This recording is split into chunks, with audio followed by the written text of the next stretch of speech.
NJ.com and the Star Ledger welcome to the Rutgers Rant, your one-stop podcast for the Scarlet Knights, with your hosts Steve Politti and Rutgers insiders Brian Fonseca and Pat Lenny. Let's start chopping. All right, everybody, welcome back to the Rutgers Rant. We're all here today.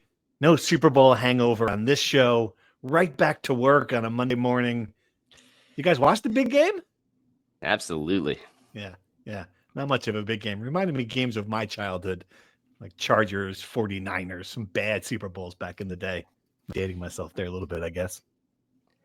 Yeah, it was rough. I felt bad for Isaiah Pacheco, who did not have a particularly productive day, but also nobody on the Chiefs had a productive day because, I mean, the stats were nuts. How the Eagles didn't blitz one time, and yet it felt like every snap they had 9 guys in the backfield. I guess like this is to bring it back to Rutgers, which is our job. This is the opposite of what the Rutgers defensive front was this season, right? So if they can get anywhere closer to whatever that was, maybe the greatest, one of the greatest NFL defensive fronts of all time, that's kind of what Rutgers is working towards. I will say this, like there was a couple of Rutgers moments. Like if you watched Rutgers football during some dark days, you knew that Cooper DeJean was a good player. Like when he made that interception, I'm like, I've seen that before. I saw that happen. The Iowa game, Rutgers up 3-0. Can you name the quarterback you picked off? Little Rutgers trivia. Come on. I can, because I saw you quote tweet it, so I won't say it. I'll let Pat take a guess. Oh, wow. He was hurt when they played at Iowa, so it wasn't that game. He did not play in that game. So it had to have been a year before. Oh, it was Evan Simon. There you go. Bing, yes, bing, bing, bang. Yes, that was a big turnover game. Yes. Yeah, it was incredible. It was like the nicest catch turned around. And I tweeted at the time, like, yeah, Giants could use a player like that. And instead, the Eagles got him. Shocking. So congratulations to our South Jersey listeners. I'm sure there are more than a few Eagles fans here who enjoyed that. You certainly deserved it. You were the best team by far. I will say, Steve, I read your column during the week about how Giants fans have to support Saquon. There is probably 1% of the Giants fan base happy for Saquon. 99% of people punching holes in the walls that this guy won a Super Bowl with the biggest rival. Right. Yeah, that's true. No doubt. Probably. Good point. Although I will say, like the one time, and I thought it was going to be a nonstop Giants bashing over that. And the one time that the Giants really came up during that game was Tom Brady talking about how Patrick Mahomes is never going to live this down, just like he'll never forget the Giants 2007 Super Bowl. So the Giants, they did have at least one moment of happiness. Tom Brady with his $740,000 watch, reliving the 2007 Super Bowl. Other than that, not a good time to be a Giants fan right now. Holy cow. Not good. Man, not good. One other Rutgers point I was thinking about watching the Super Bowl was, and Brian just talked about the pass rush and disruptive defense. And it always comes down to, in these huge games when you have to neutralize a great quarterback, can you get to him? And if you think about that 2007 Giants team, like the pass rush was incredible, just buried Brady, and that's why they won the game. And obviously that was the story last night as well. So Rutgers thinks they have a couple of good pass rushers on this team, but we've also been saying that the last couple of years too. So we'll see. And just to be clear, so people don't think we're setting the standard unbelievably high, I don't think Eric O'Neal is going to be Montez Sweat. I don't think the Ohio guy is going to become Michael Strahan. Like we're comparing them to these all-time defensive fronts. We're talking conceptually. Right, just to be abundantly clear before people think, Rutgers has to be, the steel curtain before the NJ.com guys are satisfied. It's going to become Jalen Carter. That's great. I love that. Yeah, it's good. That's a good point. Yeah. Great point. Great point. All right. Well, just getting some pressure, getting some sacks. Let's start there. Let's start there for Rutgers. Yes. All right. I'm going to leave it there before we start talking about a halftime show, which was a topic of discussion on the Discord this week. Some people, one person, not happy with the Kendrick Lamar halftime show. Speaking generally, my hot take on halftime shows is they're dumb. They should stop. And there's never been a good halftime show. They're all terrible. And that's a hot take. They defeat the purpose of the Super Bowl. The Super Bowl is about football. It's the biggest game of the biggest sport in America. I get you, except I had like a 13-year-old girl on the couch last night who's only watching this to see the halftime show. So I think you are forgetting that this is 100 million people watching this thing. That's the point I would make. Yes, I agree. as a commodity, the halftime show and the commercials are important to the viewership, and that's why the NFL makes so much money. They probably couldn't count it in a million years, Right. sitting in a room counting bill by bill. As a sporting event, as a spectacle, it is a disgrace and minimizes the importance of this game. You know, it's unnecessary and infuriating for me as a soccer fan. The Champions League final has started doing like these pregame concerts on the field and trying to Americanize. It is infuriating. Just play football. Okay. Anyway, man. You know what I learned, Pat? I learned 2 things from the halftime show. Number 1, Kendrick Lamar, wee man. He's like 5'4". I didn't know that. And number 2, apparently, and tell me if you knew this, has a bit of a beef with another rapper named Drake. Did you know this? I was aware. I Yeah, was how aware. about that, huh? Yeah, and that was, not a friendly beef, from what I've been able to ascertain. that's based on- apparently apparently true. Apparently true. Yes. Apparently true. I can't elaborate any more than that, but that's all I got for you. Yeah. Even my kids in my basement last night going A minor, and I'm like, what is that? Oh, it's a double. See, it's like a double thing. It's like A minor and see what he did there? Ha ha! Can't slip one past this old guy. All right, let's talk Rutgers. The guitar chord or what? Let's talk Rutgers before we get in trouble. A 90-81 loss to Maryland at Maryland. Womp womp. Essentially, I don't know anywhere I would put it. You can't string 2 wins together. Ace Bailey, not himself. This is like there's always something. It's like Gilden Radner's old line from 7 Left. Always something. Now it's Ace Bailey who wasn't feeling well. But Brian, the bigger takeaway, you know, it just lost to a better team. Right? I mean, they were outclassed by Maryland, one of the better teams in the big, not the best team in the Big Ten by any stretch, but a really good basketball team, 14-1 at home, well coached. That's it. They lost. Rutgers fans are begging us to talk about the Super Bowl again, by the way. Like, please skip, go back. Talk about Kendrick Lamar again. Yes, there are, as we've established, many things wrong with this Rutgers basketball team, right? I think 2 of the biggest flaws were exposed yesterday in that they have no front court depth, especially with Emmanuel Bole. We said many things about Emmanuel Bole. This was probably one of the games this year that they really needed him just to be a body in the middle. And even if he fouls 5 times in 5 minutes, at least he's there being a little bit disruptive. They had one guy in Lathan Somerville who had one of his better games offensively. Like, I was really impressed with some of the shots he hit and some of the moves he was able to make in traffic. Like, we've always felt he has good potential offensively. I saw a lot of that yesterday. Defensively, he struggled against Maryland's really, really, really good bigs, especially Derek Queen, just a stud of a 5-star freshman. And on the glass, like just getting devoured on the glass. He had 6 boards, but just devoured nonetheless. And another issue that hasn't really been a huge issue, should have been an issue against Illinois. They got 3-point luck there. Against Maryland, Maryland hits 10 threes. Rutgers hits 2 threes in the first 39 minutes, both from Zach Martini. They don't have guys who can hit threes. That's the reality. And the 2 guys that they have that can hit threes, Zach Martini has started to hold his own. He had a decent game yesterday, I'd say. He's had 3 games in a row where, whether it's defensively or overall, he's had a good game. PJ Hayes didn't even step on the court, right? So you have one guy on your roster that's playing that could hit a 3 regularly, right? Dylan Harper, they're going under on screens against him, practically daring him to take threes off the dribble, and he can't hit one. Ace Bailey, they're face guarding him and denying him the ball. And whenever he does have the ball, he's not in position. And so as far as his illness, I thought pregame, he was the last guy to take the court for warmups, but he looked fine. He looked like his energetic self. He was going through warmups regularly. Nothing stood out to me other than his tardiness.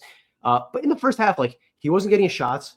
He was forcing things. 2 or 3 really bad turnovers and probably could have had 3 or 4 more. Just really sloppy with the ball.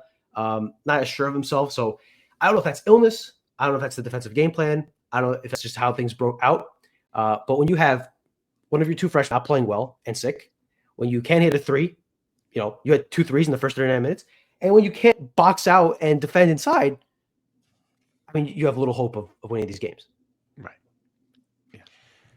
Just want to add to your point about Maryland being the better team, and this point was brought up on the broadcast, so I'm not going to take credit for this, but they're just a high efficiency on both ends of the floor, offensive, defensive, shot the ball really well in this game. But if one thing goes wrong for Maryland, you feel like that's a team that can overcome that because they do everything kind of well.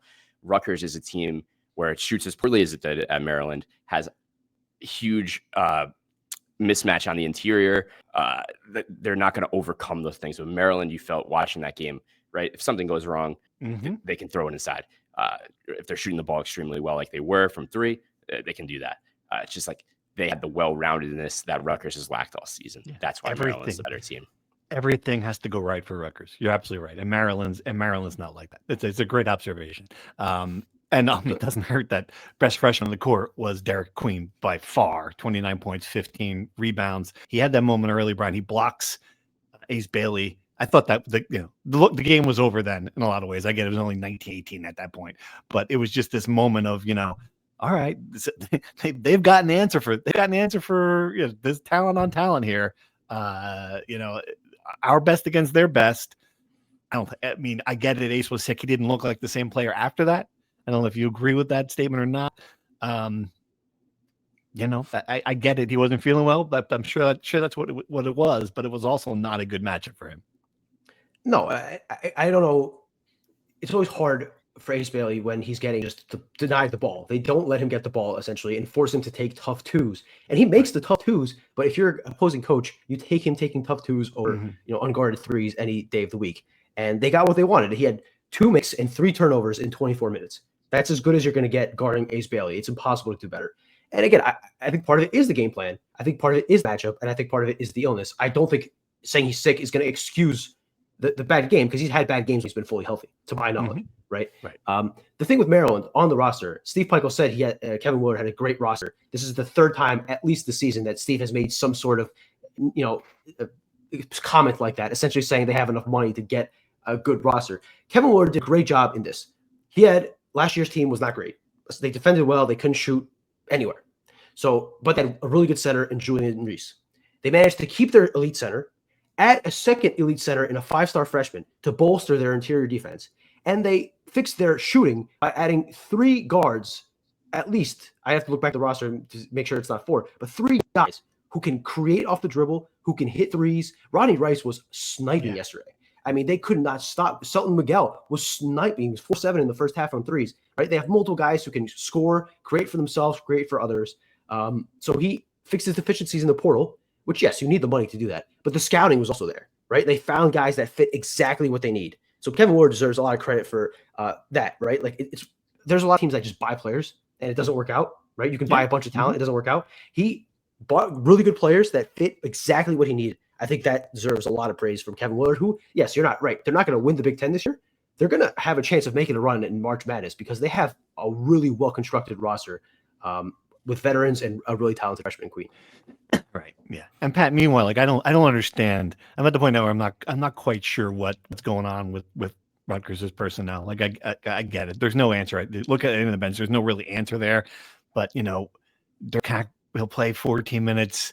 One game. I mean, there's just Tyson Acuff's disappeared. PJ Hayes disappears. Now Martini's playing 25 minutes. I guess that's part of the injury. I get it. There's not. It just seems like, Steve Pikiell's throwing darts.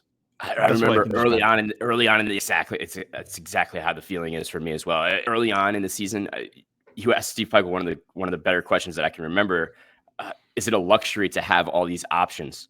Turns out it's not actually a good approach. Seemed like a good question at the time. It was a good question 2 weeks into the season. Yeah. Exactly. Look good when you're still trying to figure it out.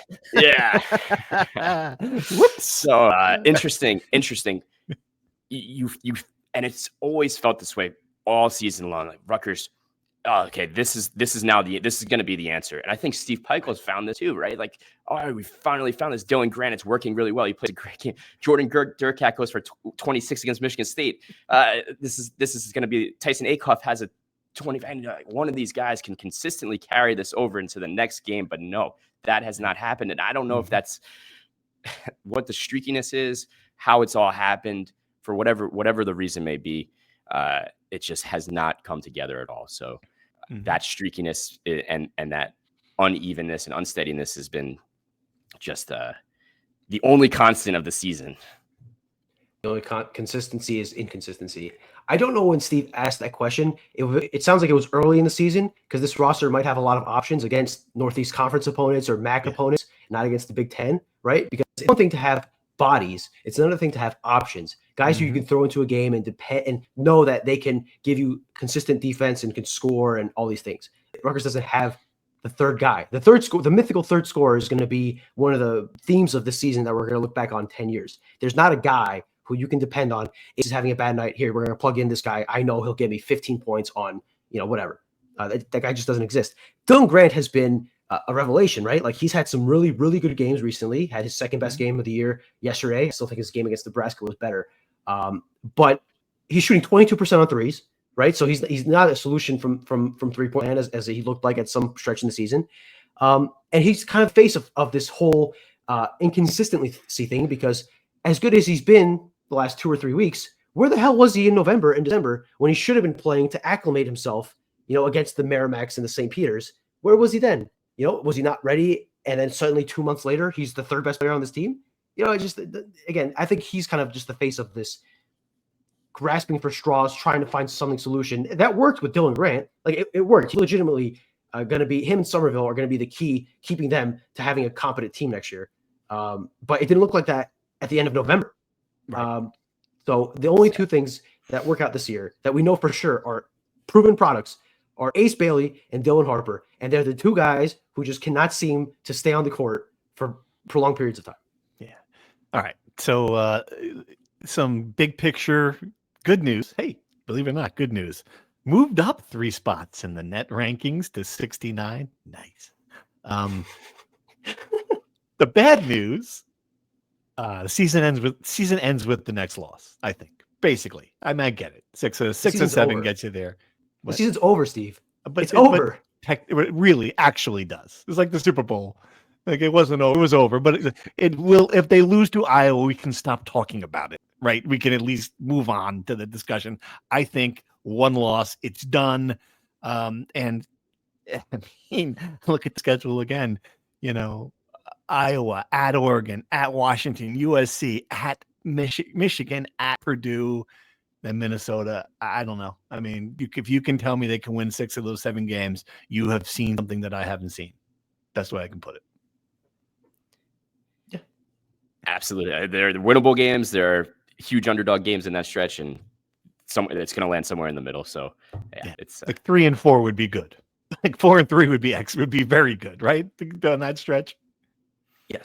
If you acknowledge the reality that they're not going to get an at-large bid, the last stand you have is that making the tournament 3 and 4 is fine. If you beat Iowa, you're practically in, right? Because Northwestern is imploding. They're going to finish the bottom 3. Their best player broke his foot, is out.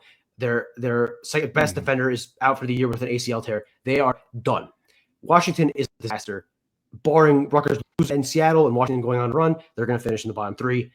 Nebraska has kind of saved itself, but on the other side, Penn State is again imploding, right? If you go on Penn State's KenPom page, they have a brick of red lines, which means losses of like 7 or 8 losses. And sandwiched somewhere in that middle is a win over Rutgers at home. That kind of sums things up too. But those 3 teams are going to end up at the bottom 3. So Rutgers is going to make the tournament, barring a collapse.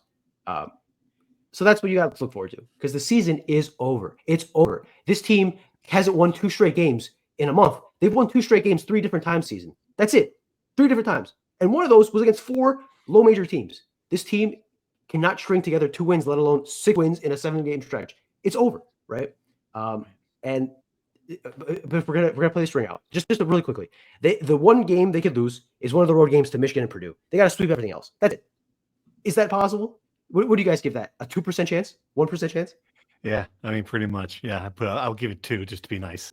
Yeah, you would say 2, and then you'll realize that someone won't play, someone will be hurt, and then I can't even give them 2%. Right? Like something that's almost too perfect for a Rutgers situation that's just been as unpredictable as anything, or totally predictable, really. Right. The very predictable thing about this team is they're not a good basketball team, right? And we just don't.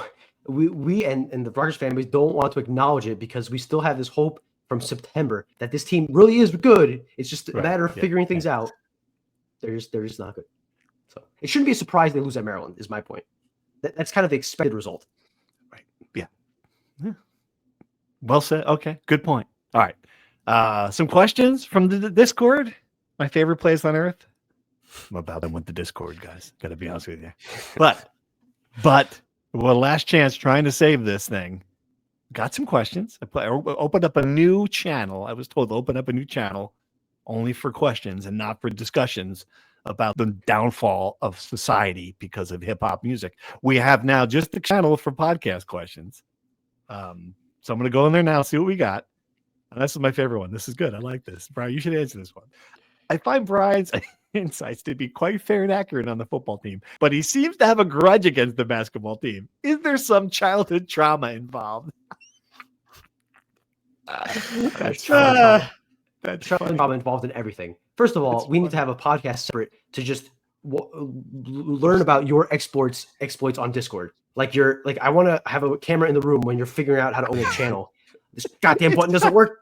It's not. This is not old. This is not old man ranting. This is just I had an expectation for something, and this has not met it. It's someone pointed out that it's like the Rivals message board, only more modern. That's exactly what it is. I don't need that in my life. I got enough problems. I don't have to go online to Discord and get pissed off. I've got real things that piss me off.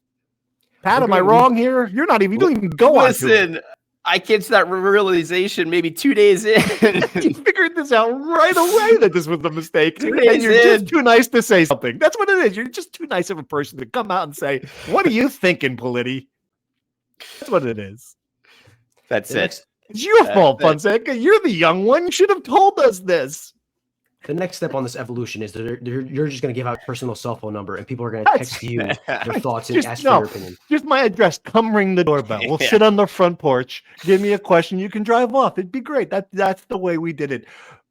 Back when the world was good. Back when. You're impersonating my favorite person on the Discord. To answer the question and try to answer it seriously, because I have thought about this, right? I think there is a difference in the two programs in the sense that Rutgers football has had established success in the past, right? It had been, yes, a horrible program for a long time, but Greg Schiano, when his first stint came, created a standard for success in this program and won at Rutgers. He proved you could win at Rutgers, right? And the other thing is that Greg is a different cat personality-wise with Peichel. He's a likable guy. He's personable, but he's also a football coach. It's very much like a militant thing. Like he's the head coach of a football program. We talk to him once a week. There's just between Schiano and the fan base, there is not the same connection as there is with Steve Peichel. I think because Steve Peichel is the guy that ended a 30-year NCAA tournament drought, and because he makes every Rutgers fan feel like he's their uncle, right? People take everything you say about Steve Peichel and the Rutgers basketball program personally, like they insulted your uncle Steve, or like they really get upset about it. And that's why I think there's a lot more emotional reactions to legitimate, realistic criticism of the basketball program. I don't think I treat the programs differently. I really don't. I think I am equally as critical, and I try to be as straightforward as possible. But the way people take in criticism, and not just from me, I think from everybody, that is the big difference. I really do think that people get so much more defensive with the Rutgers basketball program because with football, I think people really do feel like there is a pathway to success, with Schiano, without Schiano, and they think there is more to be done with Schiano. With basketball, I think there is this quiet fear from this long, battered fan base that if they move on from Steve Peichel at any point, they're going to go back to the depths of the Big Ten and not make the tournament for 50 years, and he's the only person that can solve this, right? And they are so thankful for him being a nice guy who shakes their hand and talks to them and is like this big teddy bear that anyone says remotely critical of the program, they feel like you're personally attacking them. That to me is the interpretation. I could be wrong. I thought about this a lot, believe it or not. That's kind of what I see. I don't know if you guys see it differently. Yeah, I think there's some of that. I think it's a very small percent. I think most people at this point are ready to criticize the basketball program. I think it's a small amount of people who feel this way. I do. I think that for the most part, people are disappointed and realistic about it and pissed off. I think that's I would say 80-20 at minimum at this point. And I do think that that's also the case with football. There are some people who don't like when you criticize Greg Schiano, get angry. I mean, but it does seem like it's more vocal in basketball. Man, is the best way to put it. I mean, we've been hard on football on the show. I mean, good grief, after the Illinois game. I mean, that was some harsh stuff there. I think we're critical of Greg Schiano than Peichel. What do you think? I think the criticism is absolutely it's not directed one way or the other. It's very much neutral. And when you guys need to be critical, it's critical. And I think it's totally fair. I just think similarly, when you were explaining the trajectory and how Greg Schiano built it up, right? There's that similar thankfulness for getting it to a certain level exists on both sides, both programs. It's just where does it go from there, right? Greg Schiano came back as a savior, right? Like after, and I think that adds to it as well. I'm not saying that Peichel's leaving or anything like that, but it's just there's that added fondness, I guess, for Greg Schiano a little bit too, just to see in between what happened. So maybe that's a part of it as well. I'm curious about Steve. At what point during Greg's first tenure did we start having the conversation? Well, not we. I was 10 years old. I wasn't part of the conversation. But when did the conversation start of like, this guy can't? Did he hit a ceiling? Like Rutgers can only hit a certain point under Greg Schiano, because I'm sure that that was a talking point during the latter stages of his tenure.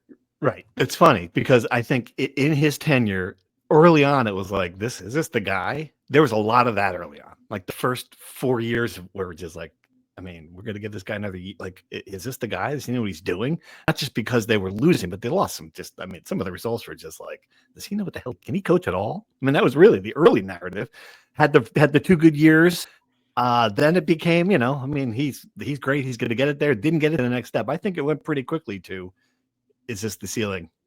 Like maybe year, I guess not quickly, but year 7 or 8. I think people are starting to wonder, because after that 2007 year when it fell short, and then the next year, and then were strings of international Papa John's bowls when, those trips were just like, again, couldn't beat UConn. There were some games. And I think that's the difference between basketball and football, is that basketball lost like that is so magnified, right? Like football is so magnified when you lose to UConn, when you have a chance to do it, when you lose to Louisville, when you have a chance to win. Those games stick with you more. Whereas in basketball, like you're the next day, you can beat Illinois the next day and make people forget about that. I think that's part of my analysis, if that makes any sense. Like there's more results, there's more like Steve Peichel can show you all these top 25 wins. He's got more opportunities. It's easier to win a top 25 game in basketball. Right? Yes. I think the one-to-one comparisons, that's a perfect example of why they're not perfect, right? Because I saw when Steve Peichel beat Illinois, or when Rutgers beat Illinois last week, it was like, this was Steve's 17th win over a ranked opponent in 9 years. Like, Greg hasn't won one in 15 years, right? But I'm sure Steve has played 4 times as many teams, right? And basketball, it's so much easier to beat a ranked opponent than football. That's just the reality, right? Upsets happen so much more often in college basketball. Not to diminish the achievements that Rutgers has had basketball-wise, but for football, it's hard.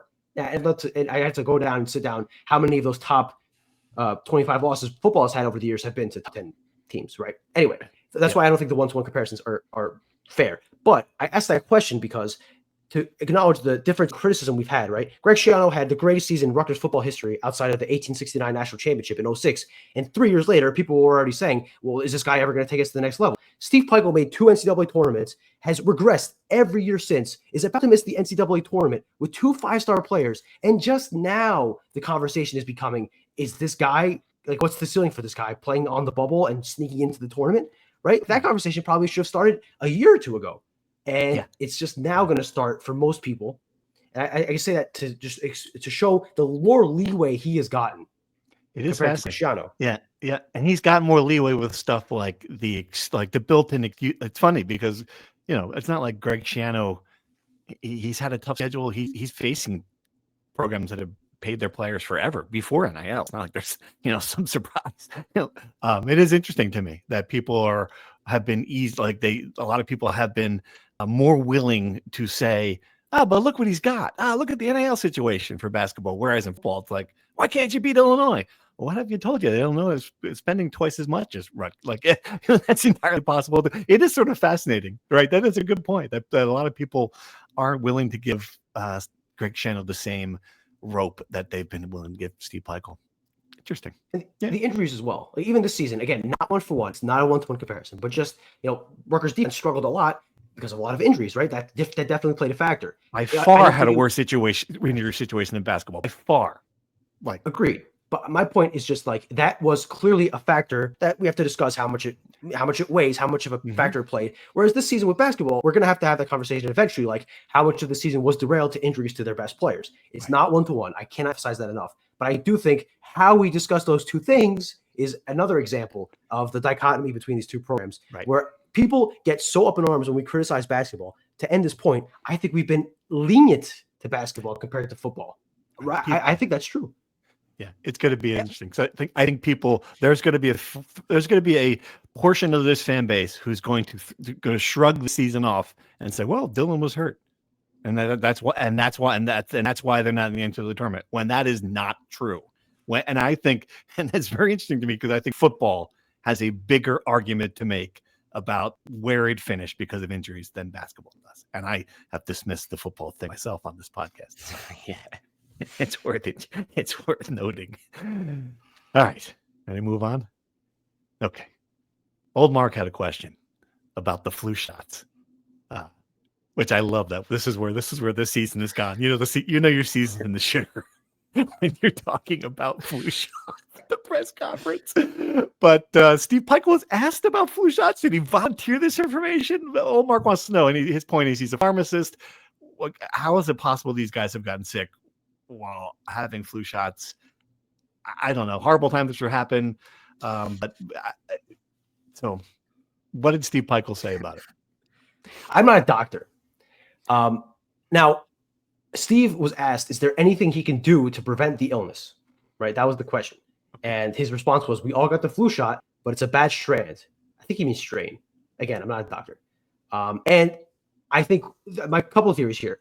One, apparently, isn't there like a neurovirus or something going around that's like infecting people? I think that's different than the flu. Yes. And two, every college basketball team, every season has seemingly dealt with the flu, right? Like this does not feel like a new phenomenon to me. I feel like we've had this happen year after year. Players get sick. Yep. Mm-hmm. It's just a thing, right? For Rutgers, it sucks that it happened to their two best players, but I don't think it's out of the ordinary. And I don't know what they want Steve Peichel to do. Like, what do you want Steve Peichel and Rich Campbell to do? Well, he finally recruited some players who can have free throws. Now we need to recruit some players with better immune systems. That's what it's got to be. Steve Peichel needs to go in the portal, look at some genetics here, find some people, find some guy. Has your mom been sick? Your dad grow up? Like, we need to start recruiting people who stay healthy. I'm kidding, of course, because I'm going to get people. The criticism coming on the Rutgers Rant of this discussion the last 10 minutes is going to be unbelievable. Discord is actually going to live up to it. Yeah. This is great. Okay. This will push you out of the Discord. I think this might be the final one. This will be what? Yeah, I'll sign up for my Rivals account after that. It's too funny. All right. So we don't know. I mean, people get sick. That's it. It happens. I don't know. Right? It sucks. People hurt their ankles. Maryland was that guy for sickness today, or not today, yesterday. Yeah. So it happens. Wasn't Derek Queen, but it does happen. Yeah. Another question: what happened to Dylan's 3-point shooting? It's a good point. I mean, I certainly thought he'd be better from outside. Looks like he's in a bit of a slump there. Doesn't help that the rest of the team can't find it. And any thoughts on Dylan's 3-point shooting? Dylan Harper, correct. Okay, so he was 3 of 5 against Illinois. Like, he had a good game. The issue with Dylan Harper, I think this was kind of a concern coming into the season from like NBA scouts, streakiness, right? And I think that I have to pull up his game log, but maybe it's not. Maybe it's Dylan Grant's 3-point shooting. It just says what happened to Dylan's 3-point shooting. I don't know. Well, do them both. Yeah. Okay. So Dylan Harper, streaky guy. It feels like, again, I have to pull up the game log. It feels like he has some really good games, some not great games, right? Just kind of good, bad. He's an average 3-point shooter, right? And I think part of it is he wants to show that he can be a 3-point shooter for NBA scouts. And some games he's done a really good job. Like I said, Illinois played a big part in the win with his 3-point shooting. Some games he's struggled, like yesterday. Dylan Grant had a nice stretch for a couple games where he was hitting threes, and you thought that maybe the early season struggles from threes were an anomaly. It turns out that stretch where he was hitting threes is an anomaly. Much like when JaMychal Davis started hitting threes all of a sudden, it's just an anomaly. Eventually, they're going to regress to the mean. That's what happened. showed some real regression. He's shooting 22% on threes. I think he's a lot closer to 22% than 32%, which is, I think that's what would take Dylan Grant's game to the next level. If he could hit threes, man, then you're talking like a really, really, really good player.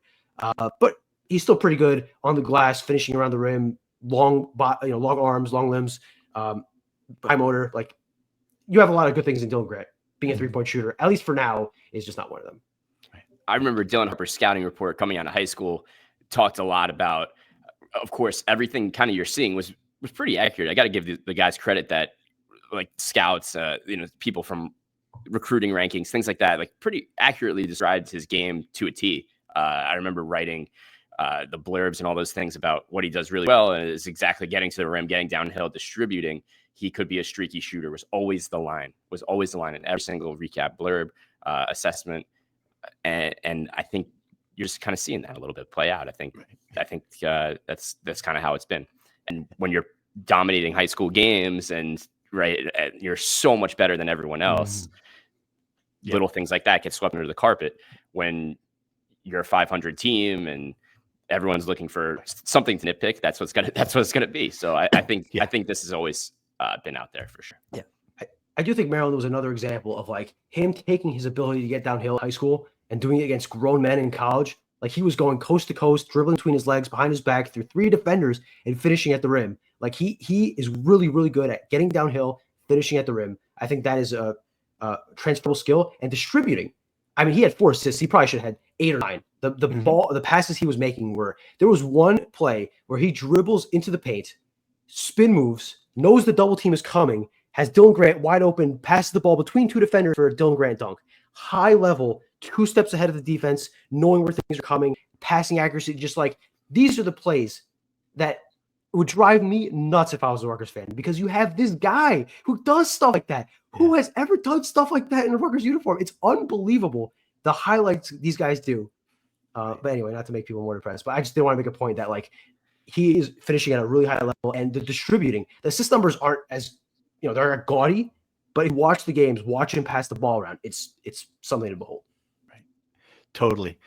Here's a question for you, Pat, a good one. Ooh, how much does Pat think revenue sharing NIL will take to get, or how much does Pat think revenue sharing NIL would it take? I see, not would it take to get our wrestling program over the hump and to top 5 land? Wow. To generate as much revenue as it returns. Fascinating. So you think if they gave, because they're not going to get a nickel from revenue share that I can see. They're not going to get any money from this. But if they did, if they got some, if they had a big donor, like a big wrestling guy, like I'm going to put him over the hump. The first step for wrestling, and this is just look across the sport and the landscape of what is happening to college wrestling. This is not a new phenomena.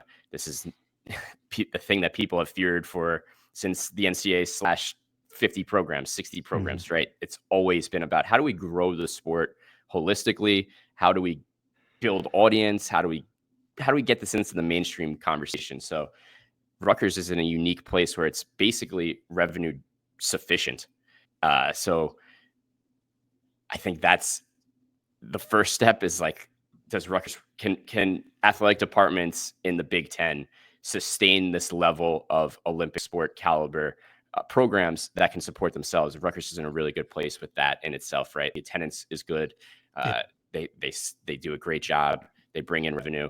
It's a very self-sufficient program. It always has been.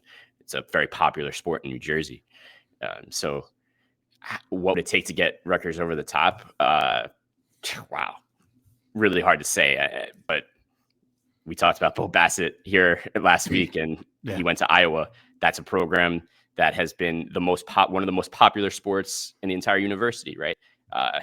So, right. I would love to see. It's a night. It's really, I can't really say. I don't know from a number perspective, but it would be really the thing if you were really caring about wrestling. Just worry about the future of, like, if you could give $1 million to it, I'd be fascinating to see if you could just, like, if someone had 7 figures to drop on wrestling just to see what would happen. Be interesting. Yeah, and even here, look at what Michigan did the last couple of years, brought in huge people in the transfer portal. One of the Jersey guys I know, Shane Griffith, was one of them, right? It was a national champion, landed in Michigan. They were rolling out the money. There's no question about it. So And now Michigan is a program that's had its worst season in a long time. It's really fascinating to see like what it all holds. So right. Yep. I can't give a good answer to this one, unfortunately. I don't think it's hard. Bo Bassett reportedly is making $5 million in NIL. I don't know if that's spread out through 4 years. I don't know what the exact numbers are, but that's the number that's been floating around wrestling reporting since he committed to Iowa. I don't think that's obviously the exception, right? This is the most hyped up recruit nationally, maybe ever, or certainly up there, top 10, right? But to become a top 5 program, you have to be really, really, really good, like having an all-American guy at every weight, right? At the bare minimum, and have multiple national champions, or at least 1 or 2. Like that right? That's finished top 5 nationally. No doubt. It takes a lot of money to get those guys, right? I don't think wrestling money is as high as basketball or football, except for the elite guys. And you're battling against like Penn State. They're a dynasty that's going to get guys because they've proven they can turn really good wrestlers into national champions.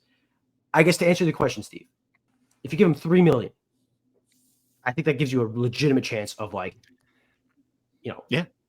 If you gave Steve Pikiell $3 million, he'd have a power forward and a center, I think, too, right? I think if you gave maybe no doubt. Yeah, pretty much you would. I think pretty sure. Yeah, you can. Right, the whole idea of why people win in recruiting is so different in wrestling and basketball and football, right? Like kids are not going, right? Anthony Ashnault and Nick Soriano didn't come to Rutgers because they were searching for money. They just wanted to find the best fit for them at that time, right? And then that's a whole nother story. But anyway, yep, that's the changing landscape we hit on every day, Wrestling's a different sport in the sense that the guys that are in the room with you make a big impact, right? Like they help you get better. Penn State is like a self-serving prophecy where you have really good guys in the room against other really good guys that get each other better. And now you have these 2 elite wrestlers becoming much better than everyone else, right? Whereas basketball, like you could have a good, Rutgers has 2 NBA players. That doesn't mean Tyson Acuff and JaMychal Davis or, that stuff's rubbing off on them. Whereas with wrestling, like you need that elite competition to get better. You understand what I'm saying? No doubt. And that's obviously attractive, right? If Rutgers can get really high-level guys, that would attract other high-level guys.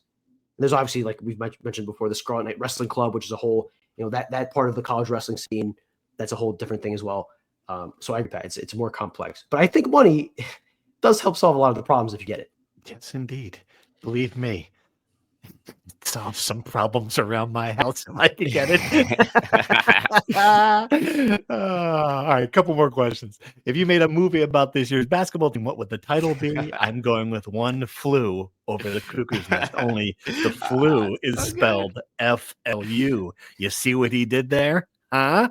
See what he did there? So Spalletti just stopped listening to the wrestling conversation and for the last 5 minutes is coming up with this headline. That's fantastic. I didn't. So good. That's a reader on the Discord who said sorry. I thought you said that. That was great. Good job, reader. That was terrific. I did tune out the wrestling conversation, and I do every time. Every time we talk about wrestling, I find myself with like the Homer Simpson donut over my head.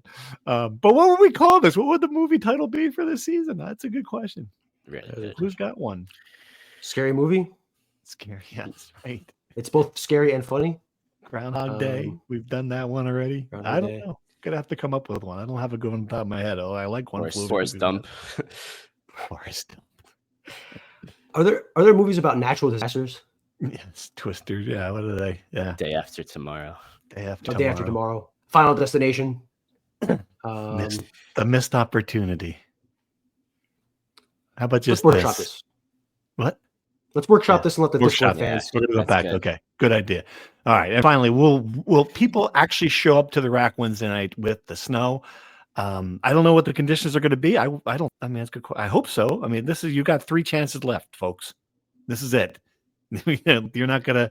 The next time you got 3 chances, and the next time you will see Ace Bailey will be, unless you get tickets at the Barclays Center for the draft or Glenn Harper. This is it. So I would think if you have tickets, you would want to honor those tickets for this game. And games against Iowa have been great over the years. They've been some fantastic basketball games against Iowa. If you like high scoring, high octane, zero defense basketball, you want to come to this game because these are 2 teams that can score the ball and not guard a lick. It's going to be 120 to 111 with 4 minutes left in the second half. Yeah. And Iowa's not good. Awesome. Right. I looked at this up. Iowa is now, they've lost 6 of the last 7 and the 1W is a 1-point win over Penn State. So this is a game Rutgers should win. Right? Even yeah. Sorry, go ahead. Yeah, I mean, even if they're not at their best, this is I don't know what the line is on this game, but Rutgers should win this game. Their starting center is out. Like their best player is out. Yeah. Right. So in theory, the one major disadvantage you have is neutralized. If you are one of these people who love to scream that in the NBA it's not good anymore because it's all offense and nobody plays any defense, right? If you're one of those people, then in your theory, Dylan Harper and Ace Bailey are going to score 9 points, right? Because this is their NBA style, no defense, score at will, right? So in theory, this is the game you want to be at to watch Dylan Harper and Ace Bailey. To your point, Steve, Rutgers will never have an NBA player or at least a 5-star freshman ever again. And there are 3 more chances you have to watch these guys. 3. The NBA was better when I was younger, just like the halftime show is better when it was up with people performing, not all these niche acts like what's his name, Lamar. This Lamar Kendrick fella. What do you guys who don't follow the Discord have no idea what I'm talking about. But what would Vince Lombardi think watching a halftime show? Oh, he'd be like, "Where's the Grambling band, man? Let's get back to what this should be." And you apparently, what I've learned here in this podcast, Brian, is apparently you agree with him. Apparently you would like to get back to the days of Up With People and the Grambling band. I would like to get back to the days where we didn't need, we talk about iPad kids now, like kids need to have entertainment, second screens they can't have a moment of silence anymore. We are iPad adults where we can't have a halftime, where we sit in the crowd for 15 minutes and talk about the first half of football we just watched. We got to have some rapper stand in front of me, dancing and screaming. We got to have commercials with these crazy lights in front of me. Like iPad kids, iPad generation, iPad world. It's a disgrace. Just it's the same thing as we talked about in the Rutgers athletic games where you can't have a moment of silence to talk to your friend next to you about the 4 minutes of basketball you just watched. You got to hear "make some noise" and all these stupid t-shirt tosses. I'm shocked nobody's got hit in the face with a stupid t-shirt from all these. It's anyway. Sports used to be about sports. Sports and entertainment have gone like that, right? Like it's just blurred. It's blurred. It is. The blurred. Sports are entertaining enough. They're sports. It used to be. It used to be back in my day. Let me tell you something. Leather helmets. They didn't have any entertainment at all. Did you know Vince Lombardi's final resting spot is in Middletown, New Jersey? I did know that. Yeah, it's good. I didn't. Little teaser. And he's rolling over in the grave. Probably is. All right. Anything else we got? Women's basketball. Well, they won a big game, but they lost their best player. Not their best player. They lost one of their most productive players. Certainly their biggest name player, Keal McMiller, out with an injury or something. We don't know exactly what's going on there. But Rutgers won the game, and they have another chance to win. So they're maybe certainly not going to finish in the Big Ten basement. That's good. The women's tournament also needs to be top 15, yes? I don't know. Same thing as the men's? Let's, I think so. You would think. Yes. Right. I just Googled it. So, but Purdue is certainly in the bottom, right? They have one win in the Big Ten. Yes. So. Purdue's bad. I think Northwestern's bad. There's a couple of bad teams in the Big Ten below Rutgers. It's a big win in the sense they won a game. Right, that's good. Yeah. This is a team. What are they? What are they now? 2-11, 2 and yes, indeed. Something like that. Yeah, they only play 18 games in the women's Big Ten, apparently. Still, and Kiyomi, I believe the quote from Coquise Washington was that Kiyomi is not 100%. When she is 100%, she will play, which is a poor omen. Because are we ever really 100%? Any of us? Not since I was 26 years old have I been 100%. Yep, that's for sure. I've been playing hurt ever since. Lost an assistant coach in football. How do we feel about that? I guess. Well, Drew Lascari was the assistant coach who went to the NFL. The connection, obviously, with Anthony Campanelli came back. They go way back. Were together at Don Bosco. A lot of history between them. So this is an opportunity for Drew Lascari to move on up to the NFL. I'm not surprised by it. He was a pretty good coach at Rutgers. But yeah, I think just there's some shuffling and it's not an unexpected departure, right, from my perspective. I don't think the staff will change. They don't have to hire another assistant to replace safeties coach. They could probably promote somebody if they wanted to. They could hire somebody. I truthfully don't know. I'm not entirely worried that the safety coach position is going to make or break the 2025 season. I don't think there will be change in the staff, but it's worth bringing this up. Richie O'Leary, who covers Rutgers and Penn State for rivals, Penn State, their running backs coach left the program this week. Rutgers has a stud running backs coach who is crushing it in recruiting and is receiving a lot of credit for developing Kyle Monungai and Demir Shaw. I think if not for this opening, I have no indication he's going to get the job or whatever, but I think he certainly would be a candidate. Rich seems to think he'll be a candidate. But just even if it's not this one, I think he'll be a hot commodity going forward as a running backs coach or any other position, right? I think he's a rising star in the profession. This is part of the deal you make when you have these young stud coaches that eventually they're going to get posted. Penn State's certainly paying coaches a lot of money at this point too. Not that Rutgers isn't, but yeah, certainly there's bidding wars for some of these programs to get coaches. So yeah, could happen. All right, and finally, if you were thinking, at least basketball's over, it's lacrosse season, I've got some bad news for you. Men's lacrosse lost. Not looking good there. What's going on? They lost to Stony Brook. They scored 8 goals, which I think is low in lacrosse, right? Like the lack of, and this is what I read from the lacrosse experts on the message boards, but the lack of half-court scoring. Interesting. The parallels between some of these court, half-field scoring. I guess half-court is the, whatever. The point is when they're not always a breakout team. Yeah, they've always been a running team, right? Which you can't really, unless you're Michigan State basketball, it's hard to build an entire program on being a transition team, right? So. This was never really going to – I don't think this was going to be a standout year. This was always going to be kind of a rebuilding year and try to sneak into the NCAA tournament. I think that loss kind of makes it really, really hard to do that. And I think, yes, to your point, this is going to be another long spring that only really baseball can save, I think. Or maybe softball has builds on their big year last year and they have a big year. But those are really the two sports left that can make you feel like there's something good happen this year. This podcast is just going to be us talking about cultural issues in the United States. That's going to be on our next show. I'm kidding. We won't do that. All right. Should we sign off there, Pat? Any final thoughts? Why don't you end this for us? Please have a final thought. Final thought. Give me something. Oh, man. My hot take was watching the Super Bowl, and I just thought, man, if all the things could come together for Rutgers the way that if there was any similarity of how do you structure a football team, the Eagles certainly did a really good job of that and creating an identity, something I've talked about a lot. If Rutgers can get back to playing that defensive, hard-nosed, disruptive defense, that'd be a really good thing for 2025 and something we can really hang our hats on. There you go. A little optimistic note.